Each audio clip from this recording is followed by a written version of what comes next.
প্রতিদিনের মতো সকালে ঘুম থেকে উঠে আজও প্রায় ১-১.৫ ঘন্টা আমার আপুদের জন্য নির্দিষ্ট করে রাখছিলাম। আর সেই নির্দিষ্ট সময়টুকু শুধুমাত্র আমার আপুদের ভিডিওর জন্যই। তো সেই কাজটা কমপ্লিট করে তারপরে যে উঠে পড়লাম, নিজে একটু ফ্রেশ হলাম। হয়ে মোটামুটি বাইরে যখন রোদ উঠে গেছে তখন জানালাটা খুলে দিলাম। আর আমার রুহিমণি তো এখনও ঘুমাচ্ছে।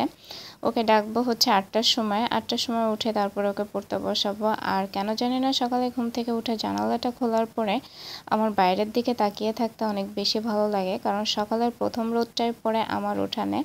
আর মাশাল্লাহ এই গোলাপ গাছগুলো দেখতে পেয়েছেন, এইগুলা ফার্স্ট টাইম যখন ফুল ফোটে তখন হলুদ থাকে, তারপর আস্তে আস্তে এটা পিঙ্ক হয়ে যায়, তারপরে আস্তে আস্তে সাদা হয়ে দেন এটা শুকিয়ে যায়।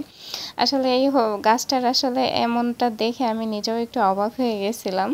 তো গতকালকে বিকালবেলা কাপড় চোপড়গুলো ওঠানো হয়েছিল, কিন্তু রাতের বেলা এত পরিমাণে আলসেমি লাগছিল, এগুলো ভাজি করতে মন চাচ্ছিল না। আর কাপড় চোপড় যদি এলোমেলো এখানে ওখানে পড়ে থাকে তাহলে ঘরটা অনেক বেশি অগোছালো লাগে। তো ঘুম থেকে উঠে ভাবলাম যেহেতু রুহিমণি এখনও ঘুমাচ্ছে আর নাস্তা বানানোর ঝামেলা নেই, তো আগে হচ্ছে কাপড়গুলো ভাঁজ করে ফেলি। তো কাপড়গুলো ভাঁজ করে এই যে গতকালকে যে ফ্রোজেন পরোটা রেখে দিয়েছিলাম সেটাই বের করে নিলাম। সকালে নাস্তার ঝামেলা না থাকলে নিজেকে অনেক বেশি ফ্রি মনে হয়, আর মনে হয় অনেক কাজ করে ওঠা যায়। তো এই কারণে আমি রুটিগুলো গতকালকে বেলে রাখছিলাম। আর আলহামদুলিল্লাহ গতকালকের আমার ভিডিওটা দেখে আমার এই ফ্রোজেন রুটির অনেক আপুরাই বেশ আমাকে সাপোর্ট করেছে, আর অনেক আপুরাই এই টিপসটা ফলো করে শুনে আমার কাছেও অনেক ভালো লাগলো। তো তারপরে এই যে আমি রুটিগুলো ভেজে নিচ্ছি। অবশ্য যে রুটি ছিল আমার আরও ২ দিন হয়ে যেত, কিন্তু গতকাল রাত্রে হচ্ছে আমার বড় ভাসুরের রুটি শেষ হয়ে গেছিলো, মানে আমার বড় যাও ফ্রোজেন করে রেখে, তো ভাবি আমাকে বললো যে রুটি শেষ হয়ে গেছে আর বাবু এখনও ঘুমায় নাই, তো রুটি বেলতে মন চাচ্ছে না। তো আমি বললাম যে ভাবি আমার তো ফ্রোজেন আছে, তাহলে আমারটাই নিয়ে যেয়ে বড় ভাইকে ভেজে দেন। তো বড় ভাবি সেটাই করছে, যার কারণে আজকে রুটিটা একটু কম, তো যা আছে ইনশাল্লাহ আমাদের মামের আজকে হয়ে যাবে, বাট আগামীকাল আবার আমাদের করতে হবে।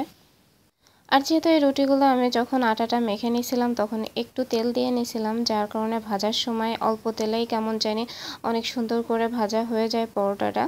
তো তারপরে এই যে মা মেয়ে বসে গেছি নাস্তা করতে। আমি আর আমার মেয়েটা নাস্তার টাইমটা একটু হাতে নিয়েই করি, খুব ধীরে সুস্থে শান্তি মতো দুইজনে গল্প করতে করতেই তারপরে নাস্তা করি।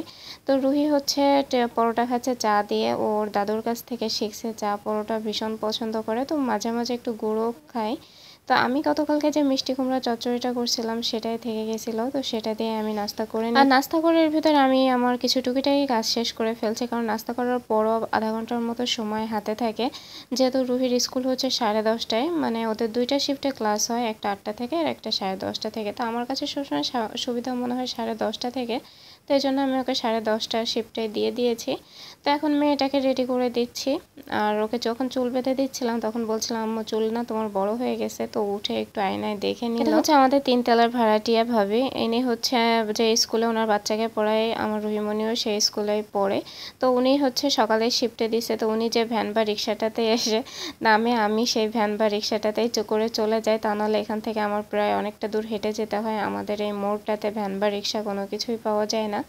তো তারপরে মেয়েটাকে স্কুলে দিয়ে এসে এই যে আসার পথে কিছু মানে 1 প্যাকেট লেক্সাস বিস্কুট, কারণ আমার ঘরে বিস্কিট শেষ হয়ে গেছে, আর আধা কেজির মতো মুসুরির ডাল নিয়ে আসছে আমাদের বাসার সামনের দোকান থেকে। কারণ আপনাদের ভাইয়া বলছিল যে আমি বিকালে নিয়ে আসবো অফিস থেকে আসার সময়, তুমি শুধুমাত্র দুপুরের জন্যই লাগবে সেরকম অল্প একটুখানি নিয়ে এসো। আর যেহেতু বাসার সামনের দোকান আছে আমি সবসময় বেশি করে আনি না, আর রুহি তো এক এক সময় এক একটা খাবার বায়না করে, যার জন্য কোনো খাবারই আমি মানে অতিরিক্ত এনে রাখি না ঘরে, দেখা যায় অল্প করে আনি, পরে লাগলে আবার ও নিজে যেই নিয়ে আসে, যেহেতু বাসার সামনেই দোকানটা আছে। আমরা হচ্ছে ডাল ভাতে বাঙালি, আর আমার ফ্যামিলি একটু বেশি ডাল পছন্দ করে, প্রতিদিনের মেনুতে ডালটা থাকাই লাগবে। তো আজও ডাল রান্না করব, যার জন্য ডালটা ভালো করে ধুয়ে নিচ্ছি। আর আজকে আমার লেবুটা শেষ হয়ে গেছে, জানি না কি হবে, কারণ লেবু ছাড়া ডাল কেউই খেতে পছন্দ করে না।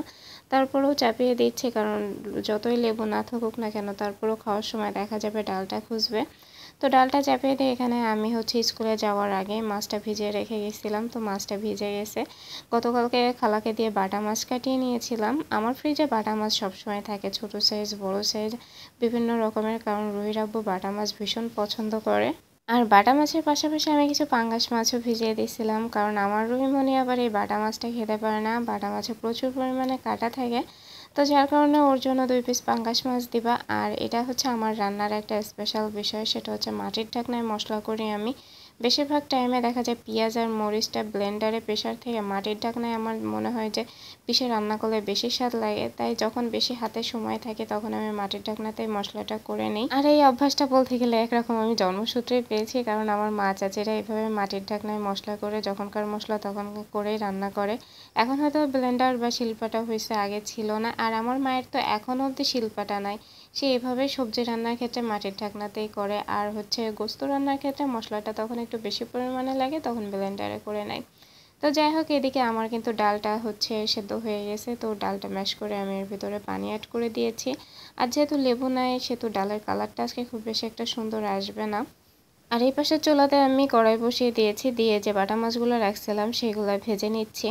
আমার এই কড়াইটা ওই যে গ্যাসের চুলাতে বলছিলাম না, কড়াইতে আগুন ধরে গেছিল। আর তারপর থেকে এই কড়াইটা আমাকে এত বেশি সার্ভিস দিচ্ছে, ফ্রাই প্যানের থেকেও অনেক বেশি সার্ভিস। কারণ এটাতে আমি কোনো ভাজি করলে বা মাছ ভাজি করলে কোনো কিছুই করলে লেগে যায় না, খুবই মানে তেলতেলা একটা ভাব হয়ে গেছে, যেটা আমার অন্য কড়াই বলেন ফ্রাই প্যান বলেন, অবশ্য ফ্রাই প্যানগুলো যখন নতুন ছিল তখন ভালো ছিল, কিন্তু আমার এই ফ্রাই প্যানের বয়স, আজ আমার চ্যানেলের বয়স আর ফ্রাই প্যানের বয়স সেম 4 বছর ওভার হয়ে গেছে। যার কারণে ফ্রাই প্যানগুলো আর ভালো মতো সার্ভিস দিতে পারছে না। আর ফ্রাই প্যানগুলো যে নিয়ে দিয়েছিল সে তো আজ দুনিয়াতেই নেই, আমার শাশুড়ি মা। আমি যদি আমার ইউটিউবে কখনো সাকসেস পাই তাহলে আমার শাশুড়ি মাকে নিয়ে একটা ভিডিও করব, কারণ আমার এই ইউটিউবে আসার পিছনে যদি সব থেকে কারোর বড় অবদান থেকে থাকে তাহলে আমার আম্মার। আমার মানে আপনাদের ভাইয়া বা রুহির আব্বু কারোরই না, এমনকি আমার মায়েরও না, শুধুমাত্র আমার শাশুড়ি মা, যে কিনা আমাকে অন্ধের মতো সাপোর্ট করে গেছে এই ইউটিউবের জন্য। সাকসেসটা কবে পাবো জানি না, আর সে তো দেখার সৌভাগ্য আল্লাহ তার হয়ওনি, আর যদি কখনো সাকসেস পাই তাহলে হবেও না, কারণ আল্লাহর ডাকে সাড়া দিয়ে সে অলরেডি আজ 3 বছর হয়েছে দুনিয়া থেকে চলে গেছে। তো যদি কখনো সাকসেস পাই তাহলে তার জন্য একটা ভিডিও বানাবো, আর তার জন্য কিছু করার একটা চেষ্টা করবো ইনশাল্লাহ। আমি মাছটা রান্না করার জন্য চুলাতেই সেই মশলা যেটা করে রাখছিলাম পেঁয়াজ আর কাঁচা মরিচ সেটাই দিয়ে দিয়েছি, দিয়ে ভালো মতো ভেজে নিয়ে দেন আমি রসুন বাটা, তারপর হচ্ছে জিরা গুঁড়া আর মরিচ গুঁড়া। আর আজকে রান্নাটা আমি সম্পূর্ণ মরিচ গুঁড়া দিয়ে করবো, কারণ আপনাদের ভাইয়া গতকাল রাতেই বলছে মরিচের কেজি নাকি 500 টাকা হয়ে গেছে, এখন এটাকে একটু বয়কট করতে হবে। যার কারণে 4-5 দিন একটু শুকনো মরিচ খাও, যদিও শরীরের জন্য একটু ক্ষতি, তারপরেও কিছু করার নেই, একটু অ্যাডজাস্ট করো। যেহেতু কাঁচামরিচটা পচনশীল জিনিস, এটা যখন মানুষ কিনবে না তখন এমনিতেই এর যে দামটা সেটা কমে যাবে, সিন্ডিকেটটা কেটে যাবে।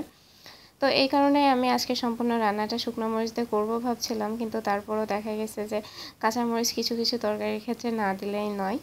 তো যাই হোক, তারপরে আমি আলু দিয়ে দিয়েছি, আজকে রান্নাটা করব একটু আলু দিয়ে। আপনাদের ভাই যদিও বলছিল শুধুমাত্র মাছের ঝোল করতে, কিন্তু আমার যে কেন জানি মনে হয় মাছের সাথে একটু আলু না দিলে জমেই না।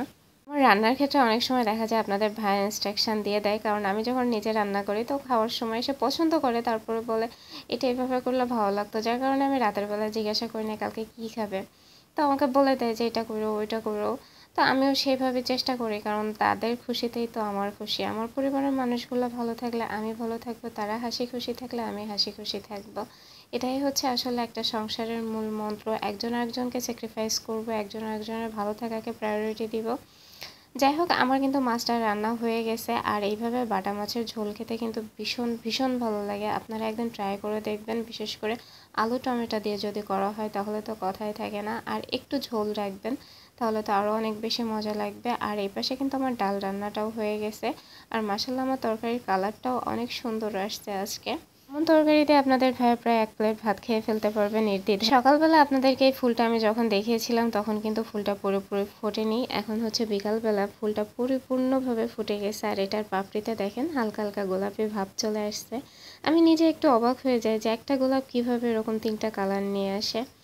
তো যাই হোক, এটা হচ্ছে রাতের ভিডিও। আমার বড় যা বাবুকে নিয়ে আসছিল, বড় যা আসলে এত ব্যস্ত হয়ে পড়ছে বাবু হওয়ার পর, একদমই নিচে আসতে মানে আসার সময় পায় না, তারপর যখন সুযোগ পায় বাবুকে নিয়ে চলে আসে। তো সবাই ভালো থাকবেন, সুস্থ থাকবেন, আল্লাহ হাফেজ।